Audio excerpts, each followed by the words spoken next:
부스러기가 제일 맛있다. 안녕하세요, 김찬영입니다. 안녕하세요, 강원입니다. 안녕하세요, 박승균입니다. 네, 이번에 부제의 맛은 제가 준비하는 순서여가지고 제가 그토록 바라던 제 인생 영화 고레에다 히로카즈의 괴물이라는 영화를 한번 다루기로 했는데 네. 형은 보셨고 그때 봤어요. 나오셨을 때 저도 봤었고 우연히는 이번에 봤죠. 이번에 처음 봤습니다. 저는. 네. 짧게 저희가 괴물을 대략적으로 어떻게 봤는지 짧게 나누고 저희 질문을 한번 나눠보도록 하겠습니다. 좋아요. 이거 처음 봤으니까 스포를 하는 걸로. 네, 스포하는 걸로 하시죠. 네. 그래요. 네. 편하게. 네. 여기서부터 이제 스포를 하겠습니다. 네. 저는 괴물을 일단은 찬영이뿐만 아니라 주변에서 엄청 뭐라고 했어. 이 영화 무조건 봐라. 주변에서 진짜 한 4-5명 진짜 많이 보라고 해가지고 기대치가 올라갔어요. 보기 전에 진짜 미친 영화구나 이거.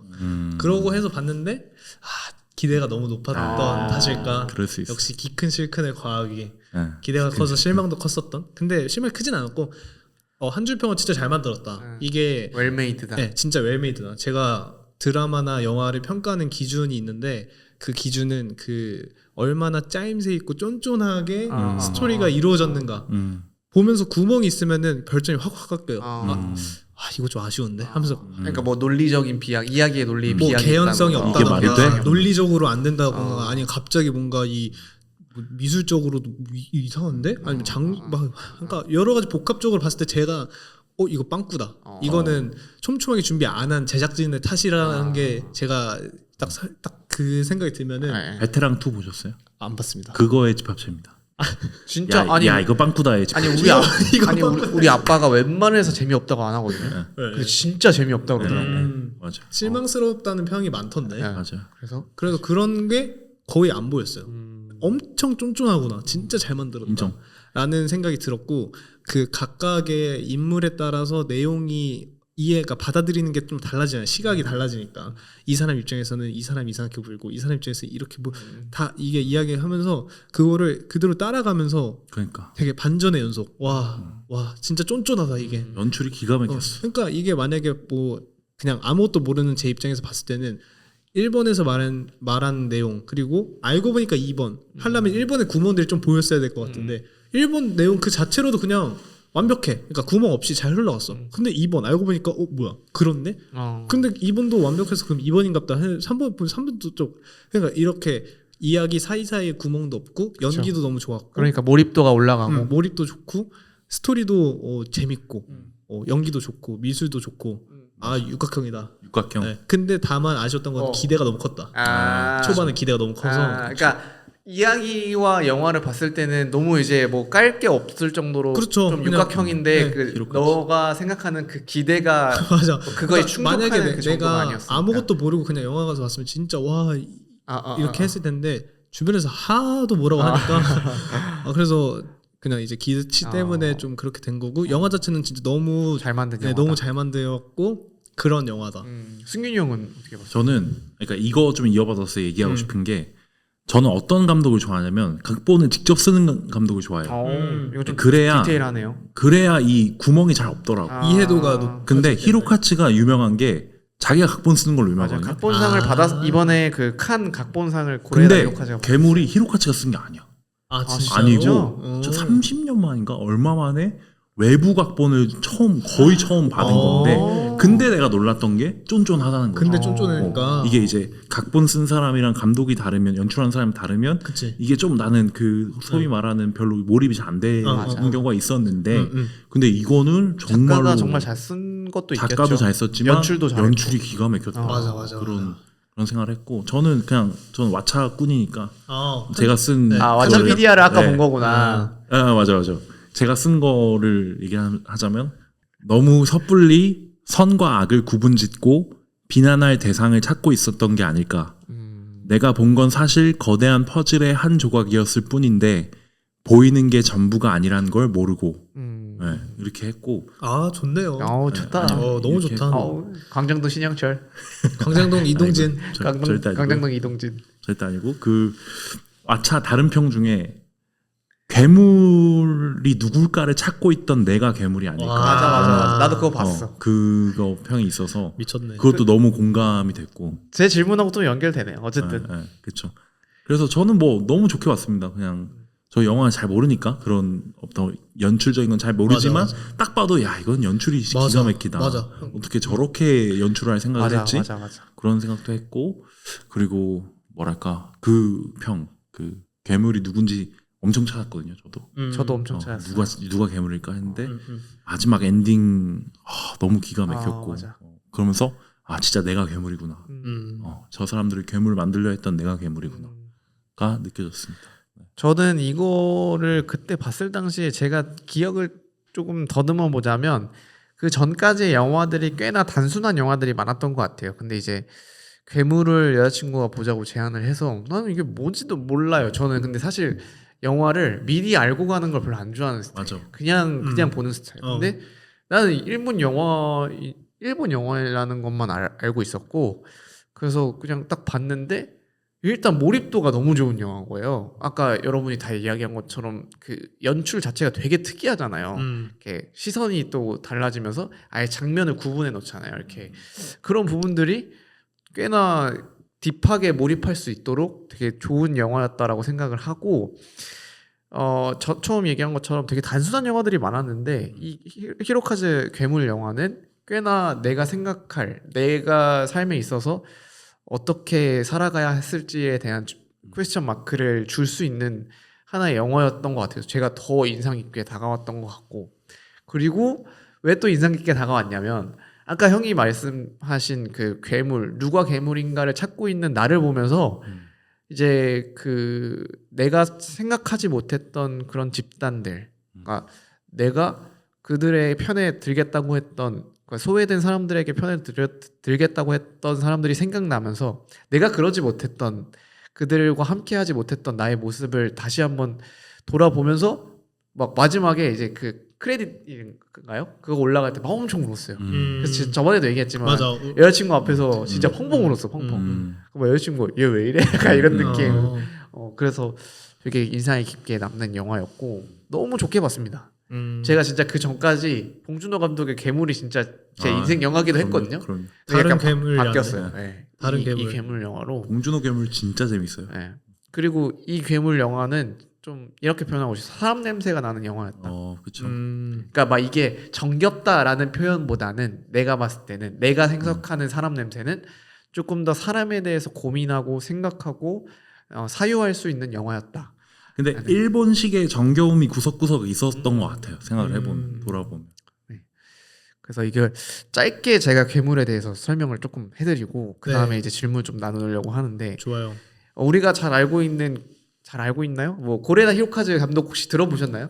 처음 들어봅니다. 고레다 히로카즈 감독은 워낙 이런 풍의 영화를 만들기로 유명한 감독이에요. 일본에서도 꽤나 괜찮은 영화들을 만드는 걸로 유명하고 이걸로 이제 이 괴물이라는 영화로 칸 각본상을 받았다고 해요. 2023년인가 4년인가 정도에 받았던 걸로 알고 3년에 받았죠. 3년에 받은 걸로 알고 있고 여기서는 또 유명한 게 음악 감독이 사카모토 류이치예요. 맞아. 마지막에. 사카모토 류이치가 유작 마지막 그 샤라웃 하지 않나요? 마지막에 이제 크레딧 맞아. 올라가면서 사카모토 류이치. 저도 음악을 돌아보니까 되게 좋더라고요. 맞아. 그러니까 몰입감 있게도 만들고 그러니까. 이게 음악 감독이라는 것 자체가 스트레스를 되게 많이 받는데요. 그 장기하가 이렇게 여러 라디오스타인가 나와가지고 밀수? 밀수의 음악 감독을 밀수였구나. 장기하가 했어요. 맞아. 베테랑 2도 장기가 그렇죠, 있어요. 그렇죠. 장기하가 근데 있죠. 스트레스를 엄청 받는다 그러더라고요. 근데 어쨌든 이 사카모토 류이치라는 감독, 그 음악 그가는 우리한테 너무 그렇죠. 친근한 감독이었으니까 나름 이 괴물이라는 영화에서도 이 사카모토 류이치가 있었구나라는 생각을 또 해보게 되는 것 같고 일단 네 명의 이제 주인공들이 등장하죠. 미나토 아들 미나토, 그다음 엄마 사오리, 친구 요리, 그다음에 선생님 호리 마치도시 이렇게 등장해요. 그래서 이제 그리고 또 핵심의 키워드인 인물이 등장하죠. 교장 선생님. 후시미 마키코. 네. 그렇게 등장하는데 뭐 이렇게 여러 관점들을 보면서 내가 과연 누구를 괴물로 보았는가를 다시 한번 생각해보는 영화인 것 같고 자 그래서 제가 준비한 질문은 내 모습 속의 괴물인 모습은 뭘까? 괴물. 근데 이제 내가 이제 카톡에서도 그렇게 얘기했는데 뭔가 발작 버튼에 대해서 생각을 해보면서 내가 생각하는 괴물 버튼은 뭘까 이렇게 연결해서 생각했는데 이게 뭐냐면 뭔가 중요할 때 이기적인 모습이 될 수도 있고 나의 약한 모습이 될 수 있고 무언가를 뭔가 특별하게 싫어해서 사실 뭐 조금 과하다면 혐오하게 되는 경우도 있고 여러 가지 사소한 것들이 있을 수 있고 큰 것도 괜찮고 사소한 것도 괜찮아서 약간 그런 부분들에 대해서도 한번 얘기해 보면 좋을 것 같고 네, 그렇습니다. 일단 그 제가 보니까 이 괴물이라는 영화를 그 감독이 사회상을 담은 영화라고 하더라고요. 학교에서 일어나고 있는 일, 그러니까 아동 학대가 교권 추락을 야기했던 뭐 그런 의미를 또 담고 있고 혹시 뭐 괴물 버튼이 있는지 괴물 버튼. 나를 괴물로 만드는 버튼. 그렇죠. 뭐 괴물로 만드는 버튼도 될 수 있고 아 내가 이런 부분에 있어서는 조금 이런 것들을 좀 편견을 많이 가지거나 뭐 선입견을 가지는 경우도 있는 것 같다. 뭐 그렇게 솔직하게 아니면 그냥 뭐 그냥 발작 버튼 해도 되고 나만의 발작 버튼. 발작 버튼? 원래 저는 처음 이거를 질문 들었을 때 아 그냥 단점 말하는 시간인가? 단점 말해도 돼요. 괜찮아요. 편하게. 근데 이제 너무 많은 거야 단점 말하는. 그래서 뭐를 할까 하다가 뭐가 일단 다들 하는 그러니까 다들 인간의 특성 혹은 뭐 그냥 저 사람 저게 단점이다라고 생각하는 단점들 일단 다 가지고 있는 것 같고 계산하거나 이기적인 것들 그런 모습들이 일단은 저는 제가 봤을 때 있어요. 근데 남들은 모를 때가 많아요. 그거를 잘 숨기는 편인 것 같아요. 저는 제 이기주의적이고 계산적인 모습들을 잘 생각해보니까 이게 괴물이네. 이걸 되게 잘 숨겨요. 저는. 그래서 남들이 볼 때는 그냥 좀 뭐 선량하고 그런 이미지로 좀 그러니까 이미지상 그렇게 막 뭐 괴물 이미지가 아니니까 막 이제 좋게 평가를 해주신 분들이 있는데 사실 진짜 아니다. 그거는 이거는 100% 연기다. 200% 연기이기 때문에 그 안에 있는 모습은 저만 알아요. 너무 추악해가지고 그래서 이거는 사실 이렇게 드러내는 것조차 제 어떤 포장을 해서 드러내고 있는 거고 그리고 그런 거랑 좀 같은 결로 저는 겉과 속이 엄청 다른 것 같아요. 제가 생각을 했을 때. 그리고 가끔씩 이제 저를 관통해 주시는 분들이 있거든요. 이제 뭐지? 영화. 그러니까 그거는 이제 뭐 장난으로 하거나 그렇지만 이제 진짜로 저를 잘 아는 제가 생각했을 때 저를 잘 아는 분들은 제가 다르게 생각하고 있는 부분인데 되게 연기를 잘 했다고 저는 판단을 하지만 다 알고 있어. 꿰뚫고 있는 그런 분들이 있어요. 혹시 그 인간 실격 보셨어요? 아니요. 거기에 뭐 초반 뭐 그런 부분이 나와 요조라는 주인공이 나오는데 그 사람이 뭐 저랑 비슷해 그런 익사를 부린다라는 행동을 하거든요. 그래서 남들이 보기에는 그냥 이렇게 자주고 근데 이제 연기를 하는 거지. 근데 거기서 어떤 한 친구가 너 일부러 그랬지 이 소리를 해요. 근데 그게 이제 간파당한 거야. 그때부터 이 요조라는 사람은 그 친구가 너무 무서워가지고 일부러 친해져. 간파당하기 전에 이미 내가 다른 걸로 무마시키려고 나의 그 밑바닥을 본 사람이기 때문에 아무튼 저는 근데 꽤나 괴물 모먼트네요. 그러네. 저는 제가 생각했을 땐 저는 진짜 만약에 그런 상상하잖아요. 법이 없는 날 덮어지 같은. 그럼 저는 진짜 그날은 전혀 다른 사람이 될 거라고 생각하거든요. 여러분들이 아는 저와 다르게. 네, 그래서 그러니까 그게 막 무서운 부분이라보다 되게 추악하고 정말 이기적이고 계산적이고 그런 부분인데 그거는 사회적으로 봤을 때 어떻게 보면 안 좋은 거기 때문에 너한테 이제 이미지가 안 좋을 수 있는 그렇죠. 거니까. 그리고 그런 사람들 우리가 보통은 좀 멀리 하잖아. 그렇기 때문에 좀 제가 일부러 연기를 해서 그걸 감추려고 하는 거고 진짜 저만 세상에 혼자 떨어져 있다 생각하면은 장난 아니거든요. 그냥 궁금한 게 이제 뭐 어쨌든 제가 괴물 버튼이라고 얘기했지만 이 영화를 보면서도 본인을 돌아보게 되는 어떤 모습이 있었어요. 있었어요. 있고 저는 이거 보면서 우리나라 악플러들이 이걸 봤으면 좋겠다. 아하. 이 생각을 했어요. 왜냐면은 사실 인간이 정말 그런 우리가 보는 거 말고는 모르잖아. 그 사람이 집에 가서 뭘 하는지. 그렇죠. 그러니까 근데 그 괴물이란 영화가 그것들을 보여주잖아요. 각각의 시선에서. 그쵸. 우리가 못 봤던 것들을 보여주고. 그러면서 이게 사람을 보는 것만으로 판단할 수 있을까? 근데 그런 것들에 대해서 가장 제일 논쟁거리가 되는 게 악플. 그렇죠.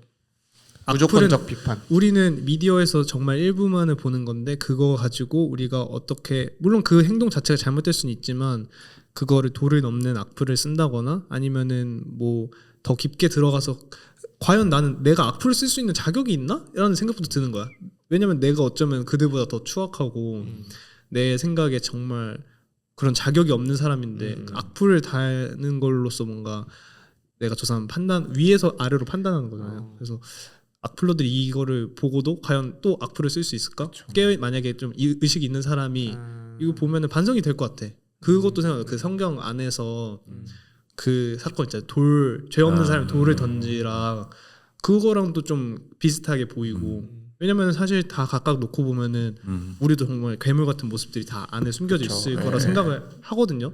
저만 괴물이라는 생각은 안 해요. 남들도 다 괴물일 것 같아. 근데 이렇게 모두가 괴물인 세상 속에서 우리가 과연 누구를 이렇게 할 수 있을까? 라는 질문이 그 영화 보면서 들었던 것 같아요.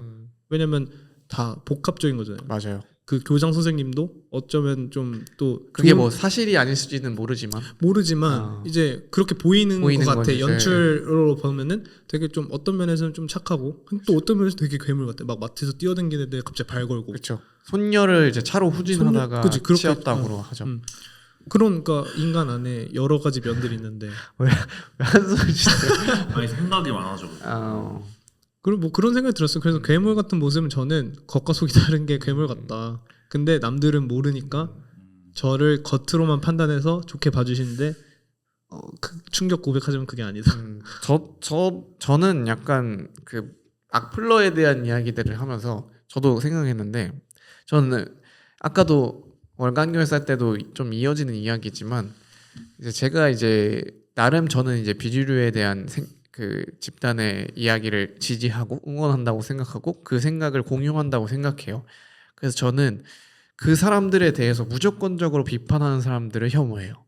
그러니까 나와 같은 사람들을 무조건적으로 비판하는 사람들, 그리고 이제 그 사람들을 나름 보면 그런 사람들은 이제 자기를 돌아볼 줄 모르는 사람 같아요. 자기는 되게 홀리하고 자기는 되게 뭔가 떳떳한 사람인 것처럼 행동을 하는데, 물론 그러니까 제가 아까도 얘기했지만 그 진보적인 가치, 비주류의 집단들에 대한 그 평가가 되게 가혹해요. 제가 생각하기엔 너희 이런 가치를 하면서 너희 그 삶에서는 이렇게 하면 안 되지.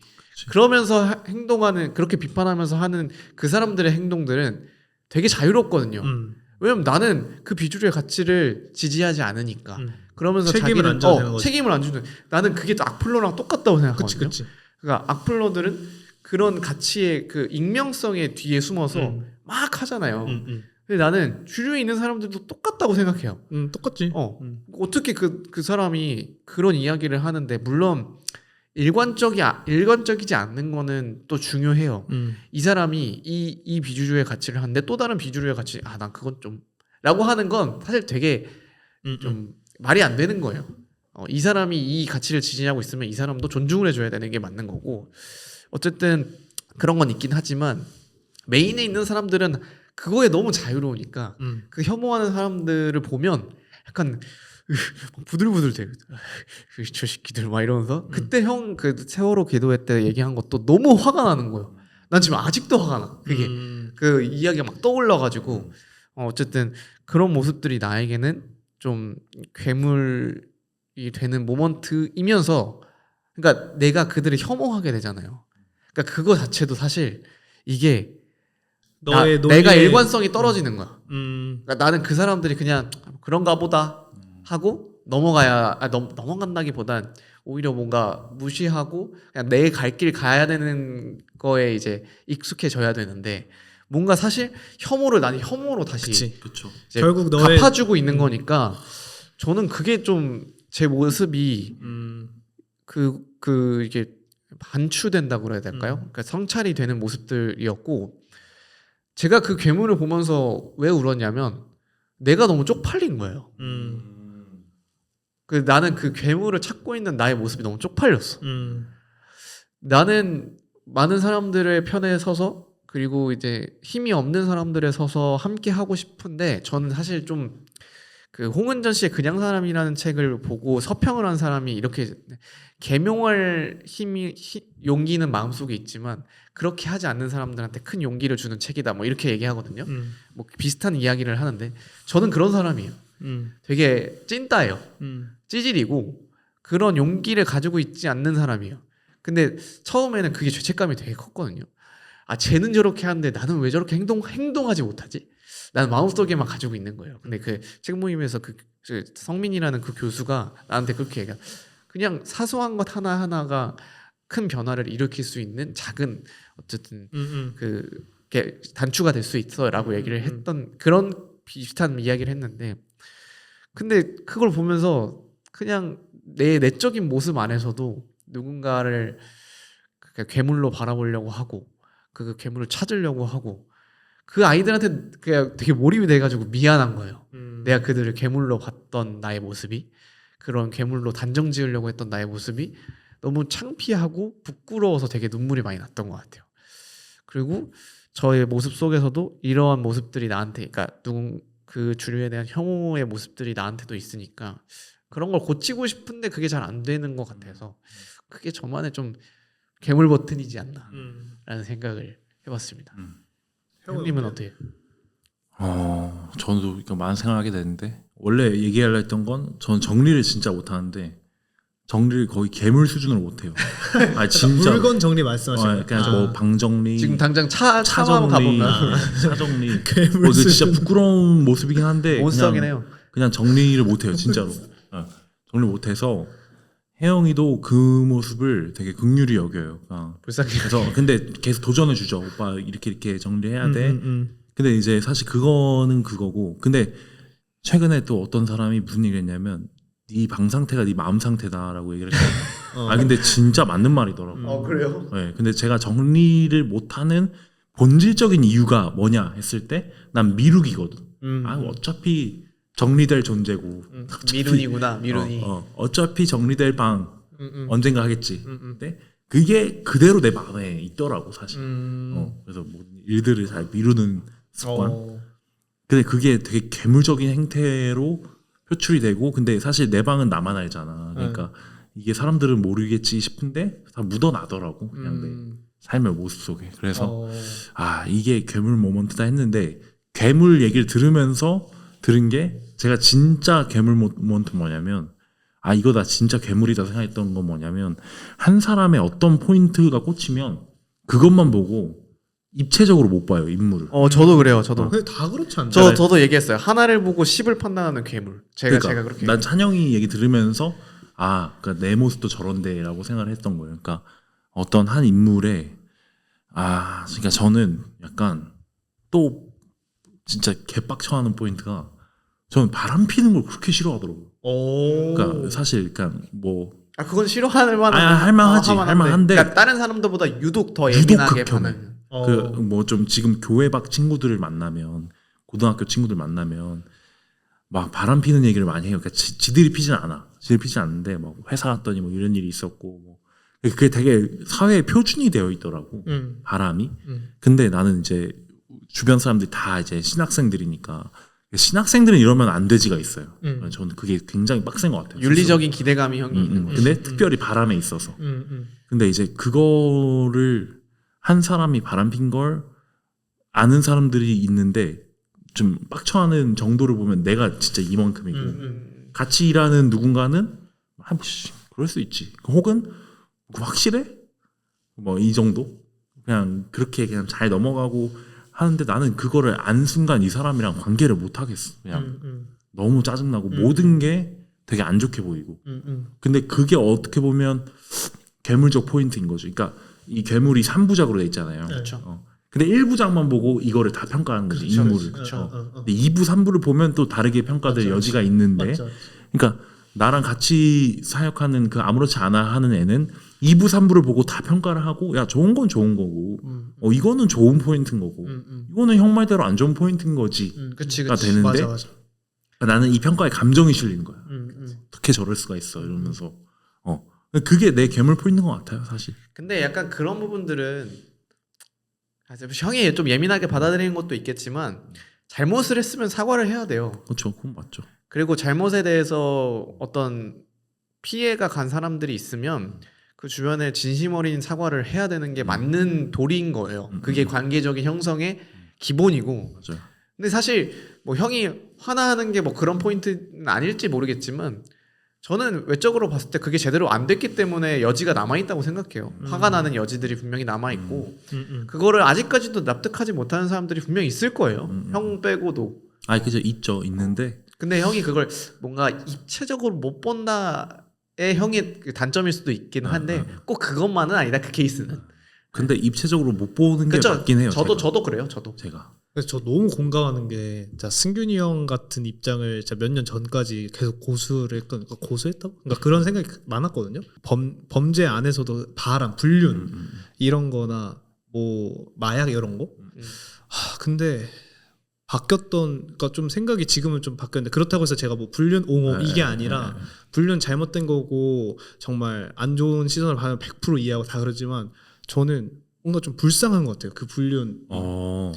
이게 내가 추구하고 있는 바야. 그러니까 목표하고 있는 제가 바야. 만약에 긍휼히 여기는 거. 그 저는 사람들을.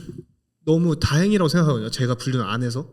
근데 이 불륜에 대해서 만약에 물론 이거는 각각 다 다른 거겠지만 제일 크게 생각이 바뀌었던 거는 톨스토이 안나 카레니나를 읽고 난 다음이었어요. 멋있다. 그게 진짜로 이거는 그게 아니라 그 주된 포인트가 불륜이에요. 안나 카레니나라는 여자가 불륜을 해. 그래서 사회에 엄청난 지탄을 받는 그런 내용이거든.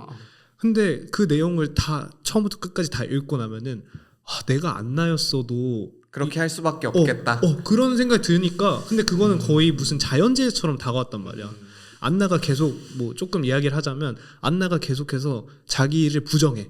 나는 바람 피면 안 되니까 일부러 막 멀리 가고 뭐 다른 지역으로 가고 그 파티 안 나가려고 하고 계속해서 노력을 하는데도 이게 어쩔 수 없이 그런 상황이 일어날 수밖에 없고, 물론 이거에 세상에서 그대로 적용될지는 모르죠. 그 안에서만 그런 거긴 한데 그런 내용으로만 봤을 때 이게 좀 불가항력적으로 그렇게 있을 수도 있잖아. 근데 내가 만약 그 상황이었으면 나라고 안 했을까? 그런 불륜이라는 거를. 그래서 내가 막 이렇게 좀 뭐라고 못 하겠어. 불륜에 대해서 물론 안 좋은 거긴 한데 무슨 말을 하려고 하는지도 알겠고 나도 이해되거든. 왜냐면 제가 주변에 있는 사람 중에 그런, 그러니까 소위 말하는 어장이라고 하죠. 어장이라고 하는 사람 중에 진짜 뭐 나 뭐 인기 많으니까 하고 어장하는 사람 별로 없어요. 결여가 있는 사람들이 어장을 치는 경우가 되게 많거든요. 특히 이제 교회 안에서는 의도하지 않아요.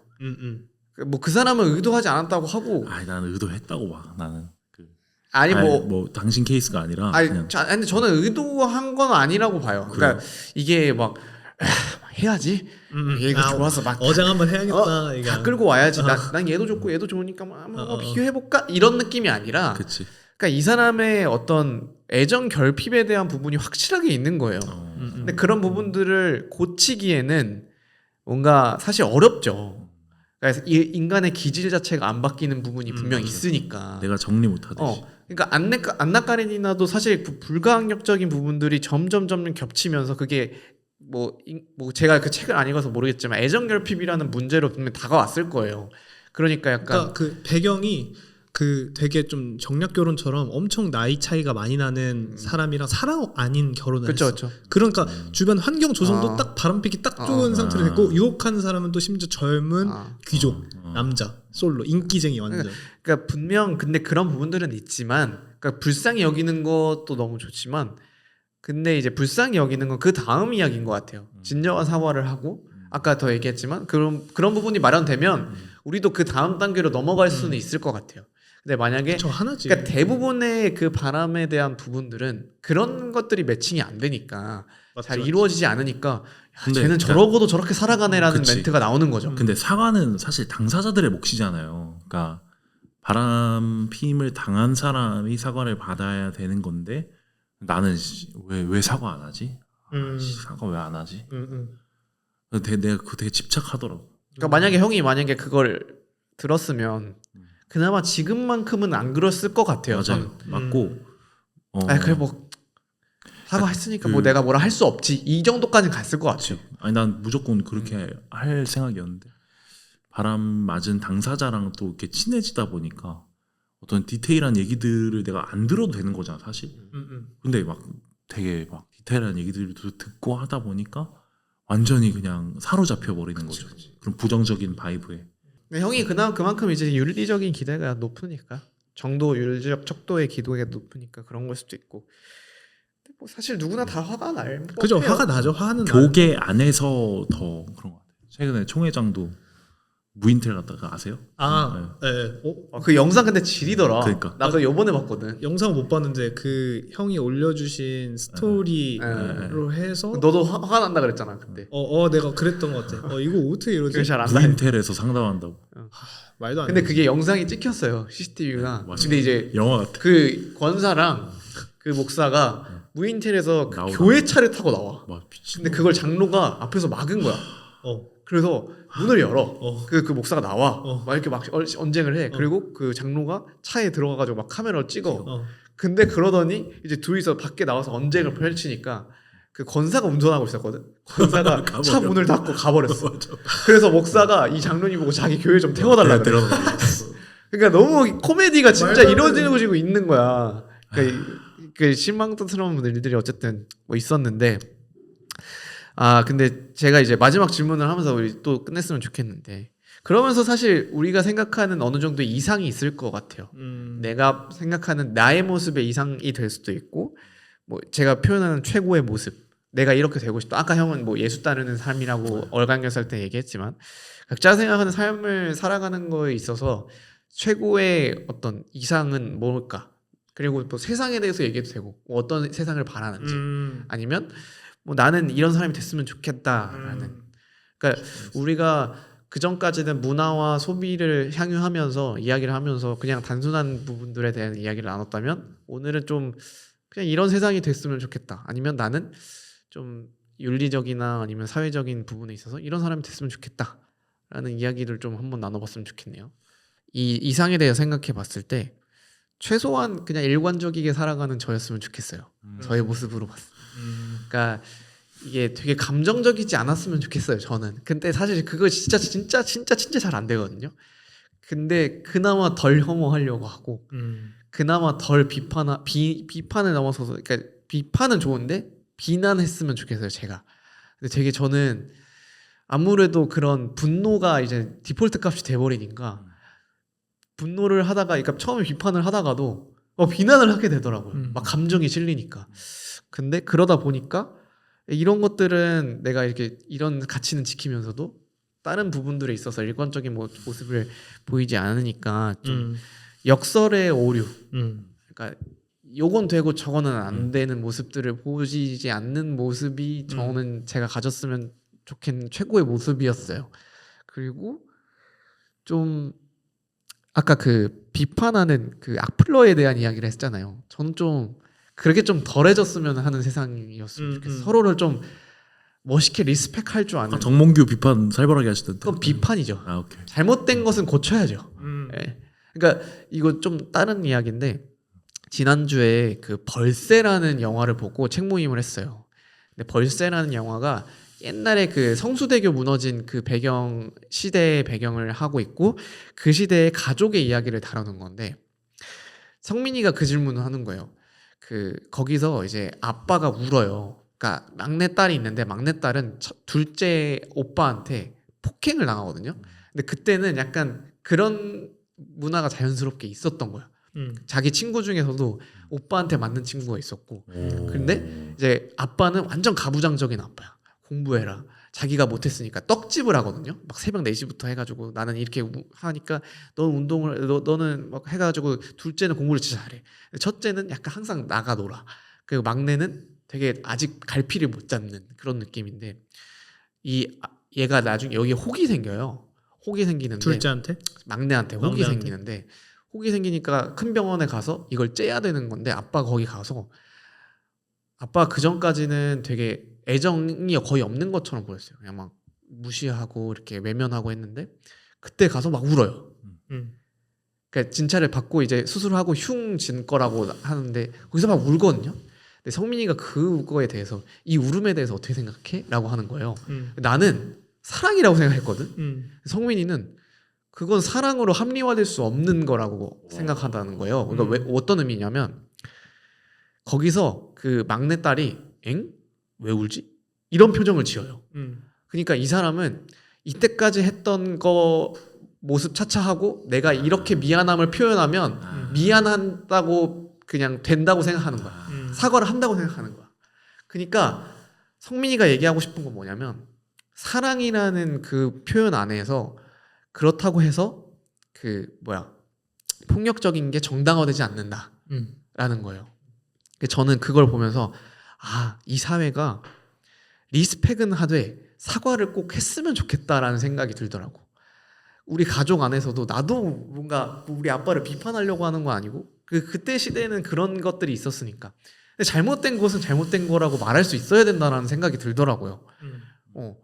사실 뭐 우리가 회초리로 몽둥이로 맞는 게 좋은 거 아니잖아요. 근데 우리 시대 때는 다 그렇게 맞고 살았어. 그게 당연한 거야. 그렇죠. 그 말이 참 무서운 말이죠. 근데 그게 진짜 무서운 말이거든요.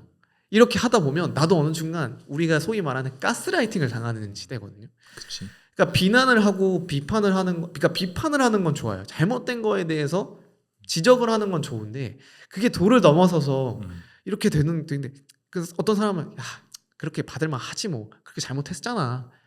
근데 잘못하면 그럼 사과를 하면 되고 그거에 대한 리스펙을 하면 돼요.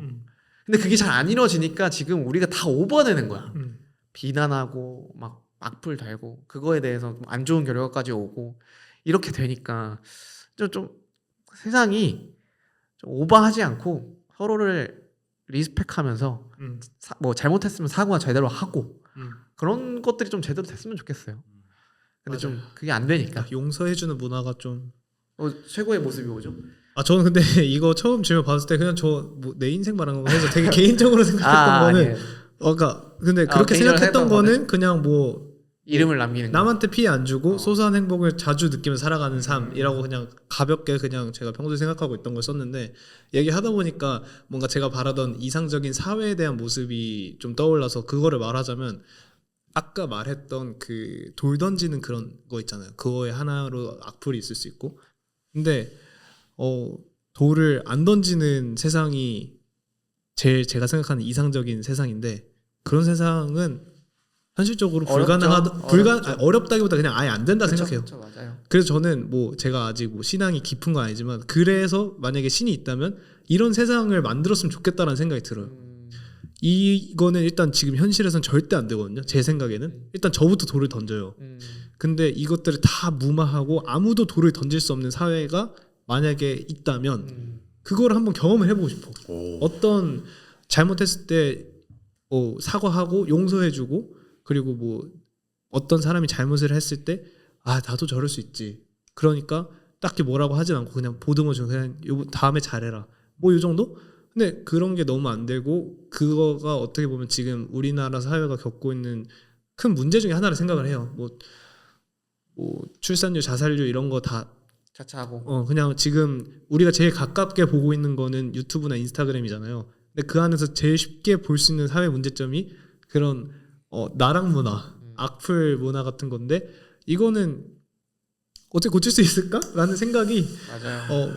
저는 뭐 절대 못 고쳐진다고 보고 근데 그래도 좀 순화될 수는 있겠죠. 지금보다 좀 더 용서하는 문화가 퍼지게 되면은 근데 법적으로 제한할 수는 없나? 이런 것들을 좀 근데 그것도 좀 그런 거 고소하면 또 하잖아요. 그래서 뭐 어느 정도 줄어들긴 할 것 같은데 어쨌든 나 변호사 저도 변호사 인스타엔 욕 안 달리고 그런 거 있잖아. 그런 것처럼 저도 완전 공감합니다. 그 여기 동의합니다. 저부터 돌을 안 던지려고 하는 노력을 좀 시작을 해야 될 것 같고 맞아요. 제가 생각한 이상은 그렇습니다. 형님은 나는 이상적인 나가 잘 없는 것 같아요. 네. 맞아요. 네, 계획을 잘 안 세워서 그런가. 예수 따르는 삶이 될 수 있는 거. 그게 이상적인 그건 거죠 사실. 모두가 거고. 예수 따르는 삶이 되면 사실 이런 이상이 되지 않을까. 그쵸. 그러니까 우연히 얘기 들으면서 하고 싶었던 말이 우연히가 말하는 게 하나님 나라가 아닐까. 그러니까 어차피 그러니까 우리가 살고 있는 이 인생에서 안 올 것 같거든요. 저도 그렇게 생각해요. 그 악플로 없는 삶이. 근데 하나님 나라가 너무 신앙적인 나눔으로 되는 것 같아요. 저는 제가 이런 생각을 하게 된 배경이 제가 살아온 삶에도 또 있는 것 같은데 제가 의무경찰에 나왔어요. 근데 의경은 토요일마다 시위 현장에 가거든요. 그때 한창 예민했을 때였잖아요. 저는 거기서 정말로 스트레스를 너무 받아서 만약에 내가 돈이 진짜 막 5만 조 이렇게 최고의 부자가 되면은 저는 숲에서 혼자 살고 싶었거든요. 모든 내가 편하게 살 수 있는 그런- 류승수 배우가 한 건 아무도 모르는 내가 돈이 많고 아무도 날 몰랐으면 좋겠어요. 그것도 플러스고 그러니까 나 혼자 살고 싶은 거야. 이 사회적 잡음이 너무 싫어서. 왜냐면 토요일마다 거기서 버스에서 그러니까. 엄청 시끄럽거든요. 지옥이지, 근데 지옥. 그게 사실 각각의 다 목소리가 있는데 각각 들어보면은 다 뭔가 납득이 돼.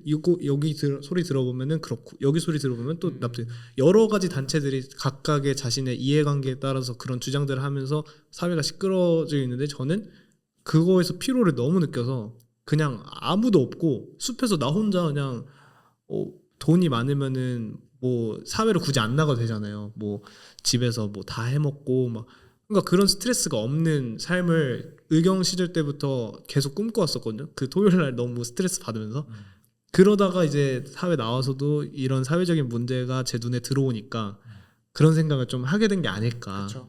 그때 지쳐요. 사실 그런 문제들을 다 자주 접하다 보면. 그래서 안 보고 싶어요. 그러니까 전 뉴스를 싫어요. 그래서 허무라는 게 찾아오는 거예요. 왜냐면 그런 것들을 보면서 그런 문제들을 보면서 내 피로감은 계속 누적되고 내 분노는 점점 차오르는 내가 할 수 있는 것은 없으니까. 제가 그래서 허무를 너무 느껴서 이거 안 좋은 건데 그냥 귀를 닫아요. 눈을 가려버리고 눈 가리고 아웅이에요. 그냥 제 인생에만 집중하는 거죠. 그냥 내가 실제 눈앞에 있는 거 뭐 재밌는 유튜브나 뭐 재밌는 책 이런 거에만 집중하고 사회 문제나 이런 거에는 관심 안 가지려고 하는 안 좋은 왜냐면 저부터 관심을 가져 조금씩 바뀌어 나가는 건데 피하려고 해요. 내가 관심 가진 순간 너무 스트레스 받으니까. 맞아. 그런 게 제일 지금의 단점이에요, 사실. 그러니까 사람들이 피로감을 너무 많이 느끼니까 그래서 요즘 피로감을 많이 받는 사회 뭐 이렇게도 표현을 하잖아요. 사람들이 너무 많이 뭐 유튜브 미디어도 너무 필요해 진짜. 사회적인 무리들도 그렇고 이슈들도 그렇고 너무 필요하니까 사람들이 진짜 우연히처럼 그러니까 우연히가 나쁘다는 거 아니에요. 그렇게 될 수밖에 없는 원인들이 분명히 있다라는 거죠. 그래서 좀 좋은 뭐 사회가 되었으면 좋겠지만 그렇게 잘 안 되니까 여기서나마 저희가 이렇게 좀 생각을 나부터 하고 잘하자. 나눠봤고 저도 좀 제가 일관적인 사람이었으면 좋겠어요. 그거 뭐 불가능하지만 그거야말로 진짜 이상향이 아닐까. 일관성. 맞아.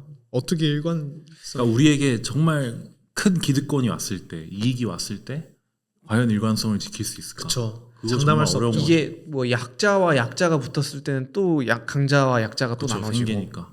그러니까 현실적으로 좀 어려운 것 같긴 하지만 어쨌든 그런 노력은 일상을- 하자, 네, 그래도. 노력은 하자.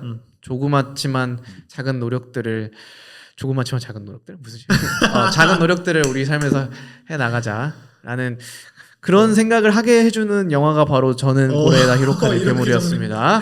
이렇게 네. 정리를. 너무 좋았어. 네, 고레에다 히로카즈 괴물 여러분 기회 되면은 꼭 봤으면 좋겠고 다음번에도 더 재미있고 의미 있는 그런 부젤맛 콘텐츠로 찾아오겠습니다. 좋습니다. 저희는 또 10월에 뵙겠습니다. 안녕.